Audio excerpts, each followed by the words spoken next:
अगर आपके पाँव के अंगूठे के नाखून में दर्द होती है और ये दिखने में ऐसा नजर आता है तो बिल्कुल आप ठीक सोच रहे हैं। मेडिकल टर्म्स में इस कंडीशन को इनग्रोन टोनेल बोलते हैं, जिसके अंदर बेसिकली जो अंगूठे का नाखून है वो साइड वाली जिल्द में ग्रो करना शुरू कर देता है, जिसकी वजह से सबसे पहले आपको दर्द की अलामत आती है और आहिस्ता आहिस्ता अंगूठा सूजना भी शुरू कर देता है और बहुत ज्यादा सुरख भी हो जाता है, जिसे रेड एंड स्वोलन बोलते हैं।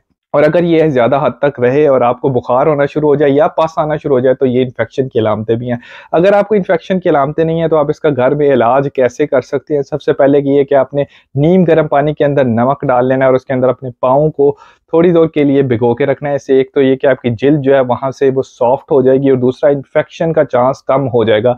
दूसरा ये कि आपने जो है उसके बाद पाँव को अच्छे तरीके से ड्राई कर लेना है। कोशिश करना है कि खुले जूते पहने, बहुत ज्यादा टाइट जूते ना पहने, इससे दर्द भी होगा और आपसे चला भी नहीं जाएगा। किसी भी टाइम पे अगर आपको महसूस हो कि आपको बुखार हो रहा है, कपकपी हो रही है या आपका इन पाँव के अंदर नाखून से पस आ रही है तो ज़रूर, और आप शुगर के मरीज़ हैं तो ज़रूर अपने करीबी डॉक्टर के पास रुजू करें, जो कि देख के हो सकता है आपको एंटीबायोटिक स्टार्ट करे ताकि आपका इन्फेक्शन ट्रीट हो। शुगर के मरीज़ में इन्फेक्शन को बहुत सीरियस लेते हैं।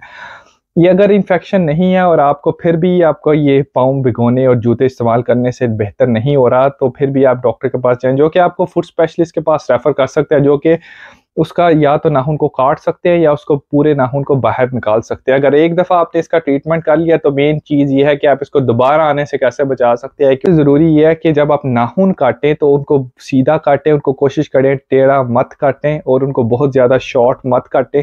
और ये कि अपने जूते जो है वो कंफर्टेबल हो, इन सेंस के बहुत ज़्यादा टाइट जूते जो आगे से हैं वो ना हो। अपने पाँव की हाइजीन का ख्याल रखें। अगर आपको मेरी वीडियो पसंद आए तो मेरे चैनल को ज़रूर सब्सक्राइब कीजिए ताकि आपको ऐसी इन्फॉर्मेटिव वीडियोज़ मिलती रहे और इस वीडियो को दूसरे लोगों के साथ शेयर करके अवेयरनेस क्रिएट कीजिए।